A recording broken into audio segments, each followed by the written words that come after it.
Hello everyone, আসসালামু আলাইকুম। আমার নতুন ভিডিওতে আপনাকে স্বাগতম।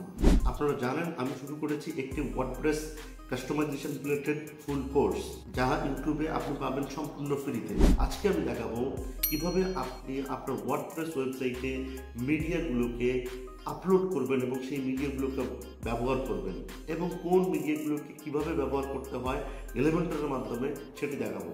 তো বন্ধুরা, চলেন শুরু করা যাক। তো এখানে মিডিয়া নামক একটা অপশন আছে। আমরা এখানে গেলে আমরা দেখতে পারবো আমাদের যতগুলো আমরা ইমেজ ব্যবহার করেছি আমাদের ওয়েবসাইটে, সবগুলো ইমেজ আমরা এখানে পাচ্ছি। আপনি একটি ওয়ার্ডপ্রেস ওয়েবসাইটে যদি কিভাবে ইমেজ আপলোড করবেন সেটি আমরা দেখব, কিভাবে ভিডিও আপলোড করবেন সেটি আমরা দেখব, কিভাবে আপনি একটা অডিও আপলোড করবেন সেটা আমরা দেখব। সো এখানে আপনি দেখেন অ্যাড নিউ মিডিয়া ফাইল, এখানে ক্লিক করার পরে drop file to upload, select file.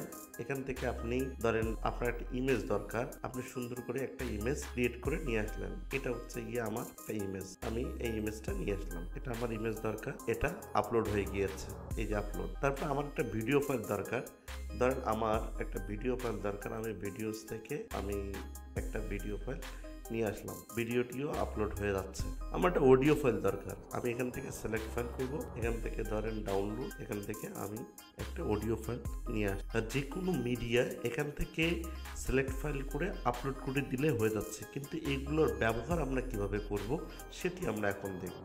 আমরা পেজেসের মাধ্যমে করতে পারি, আমরা পোস্টের মধ্যেও করতে পারি। যেহেতু আমি এই পেজটি কিছুক্ষণ আগে বানিয়ে দেখিয়েছি, আপনি যদি না দেখে থাকেন তাহলে আই বাটনের লিঙ্ক দেওয়া থাকবে, দেখে আসবেন কিভাবে একটা পেজ ক্রিয়েট করতে হয়। আমরা এখানে একটা এর মধ্যে আমরা একটাতে আমরা ইমেজ আপলোড করি। আমরা এখান থেকে ইমেজ ক্রিয়েট করলে এখানে আমি যদি এখানে ইমেজ দিই, টেনে নিয়ে আসলে ইমেজের যে অপশনটা আছে চুজ ইমেজ, এখান থেকে আমি যে ইমেজটা কোনাকে নিয়েছি সেই ইমেজটা নিয়ে আসলাম। তাহলে আমরা বুঝলাম কিভাবে আমরা একটা ইমেজ অ্যাড করব। এখন আমরা কিভাবে একটা ভিডিও অ্যাড করব, আমরা এই সার্চ উইজেটে গিয়ে আমরা যদি ভিডিও সার্চ দিই, একটা ভিডিও যে উইজেটটা আসবে এটা টেনে এনে যদি আমি এখানে ছেড়ে দিই, তাহলে আমাকে বলবে যে আপনি আসলে ভিডিও কোথা থেকে দেখতে চান, আপনি কি ইউটিউবের লিঙ্ক দিতে চান। ইউটিউবের লিঙ্ক যদি দিতে চাই তাহলে আমি এখান থেকে youtube.com যাব, এটি লিঙ্ক দরকার, আমি কপি লিঙ্ক করলাম, কপি লিঙ্ক অ্যাড্রেস, এখান থেকে আমি এখানে গেলাম, এই লিঙ্ক যদি এখানে আমি ক্লিক করে দিই তাহলে হচ্ছে ওই ভিডিওটি এখানে চালু হবে। এটা একটা সিস্টেম। এটা হচ্ছে আবার এখানে ক্লিক করার পর আমরা ভিডিওর লিঙ্ক দিতে পারি, আমরা ডেইলি মোশনের লিঙ্ক দিতে পারি, সেম ওয়ে ভিডিও পেজে দিতে পারি। সেলফ হোস্টেড মানে যে ভিডিওটি আমার মিডিয়া ফাইলে আপলোড করা আছে সেটা কি বলা হয়, সেলফ হোস্টেড। তো আমরা এখান থেকে চুজ ভিডিও করব এবং আমাদের যে মিডিয়া ফাইলটি আছে আমি এখান থেকে সিলেক্ট করে দিই। দেখেন আমাদের এই মিডিয়া ফাইলটি চলে এসেছে। এখন আমি চাইলে এটাকে আমি আমার ইচ্ছে মতো স্টার্ট টাইম এন্ড টাইম করতে পারি। তো আমি এখান থেকে একটা ইমেজ ওভারলে দিতে পারি, মানে আমার এই পিকচারটার আগে একটা ইমেজ দেখাবে, ঠিক আছে। আমি এখান থেকে চুজ ইমেজ করে দিলে যদি আমি অন্য একটা ইমেজ দিই তাহলে হচ্ছে ভিডিওটার আগে একটা থাম্বনেইল দেখাবে, মানে ইমেজের থাম্বনেইল আমি যেটা চাই আর কি।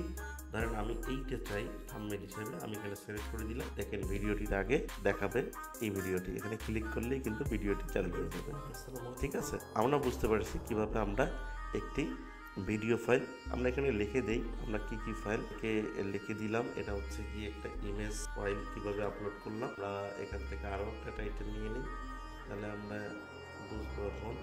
তাহলে এটা একটা ভিডিও ফাইল, ঠিক আছে। এখন আমরা আরেকটা নেব অডিও, আমরা একটা অডিও নিয়ে দেখাবো। এখান থেকে টাইটেল করে আমি টাইটেল নিয়ে নিলাম, কিভাবে আমরা অডিও আমরা পেজের মধ্যে করতে পারি, ঠিক আছে। অডিও এখান থেকে যদি আমি অডিও সার্চ দিই তাহলে হচ্ছে সাউন্ড ক্লাউড নামে একটা অপশন চলে আসবে। এখান থেকে ক্লিক করার পরে এখন সাউন্ড ক্লাউডের যে লিঙ্ক আছে সেই লিঙ্কটা আমরা এখানে দিলে হয়ে যাবে, এখানে বাজা শুরু করবে, বুঝছেন। তো এখান থেকে আমরা সাউন্ড ক্লাউডের লিঙ্ক দিতে পারি, আবার এখান থেকে আমরা আমাদের পোস্টের কাস্টম ইউআরএল দিতে পারি, কন্টেন্ট ইউআরএল দিতে পারি, ফিচার ইমেজ দিতে পারি।